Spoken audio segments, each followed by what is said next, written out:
چلو چلو کی آوازیں تھیں، چلو چلو کی آوازیں تھیں۔ صبح کو دیکھا تو بالکل سفایا ہو چکا تھا اور تمام کافر وہ ناکام ہو کے واپس ہو گئے۔ میں بڑا شارٹ کٹ کر رہا ہوں، منافقین کو واضح ہو گیا۔ منافقین کیا کر رہے تھے؟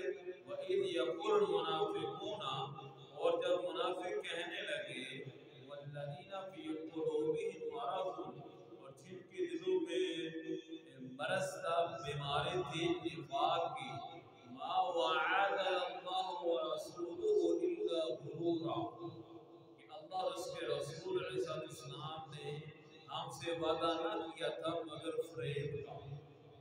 یعنی کہ 28 دن گزر گئے ہیں، اللہ کی طرف سے کوئی مدد نہیں آئی، اس کا مطلب ہے کہ ہم سے فریب کا وعدہ کیا گیا تھا، دھوکے کا وعدہ کیا گیا، نعوذ باللہ۔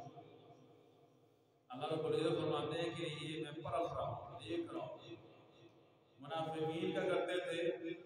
منافقین آتے آ کے کہتے کہ ہمارے گھر کھلے پڑے ہیں اور گھروں میں عورتیں ہیں، کوئی بھی نہیں ہے معبود جی، ہمیں اجازت دے دے۔ آپ نے صلی اللہ علیہ وسلم نرم دل تھے، آپ اجازت دے دیتے تھے، لیکن ان کا مقصد کیا تھا؟ بھاگنا، صرف ان کا مقصد تھا بھاگنا۔ ایک ایک کر کے سارے منافق بھاگ گئے اور جو سچے مسلمان تھے وہ کھڑے رہ گئے۔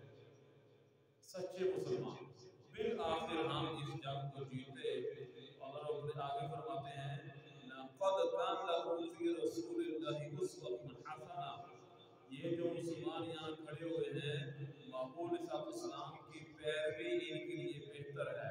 محبوب علیہ السلام کی انہوں نے پیروی کی ہے۔ اللہ تعالیٰ فرما رہے ہیں کہ یہ سچے اور پکے مومن ہیں، اور پیروی ہمیں کیا فرما رہے اللہ؟ تم نے بھی اگر کامیابی حاصل کرنی ہے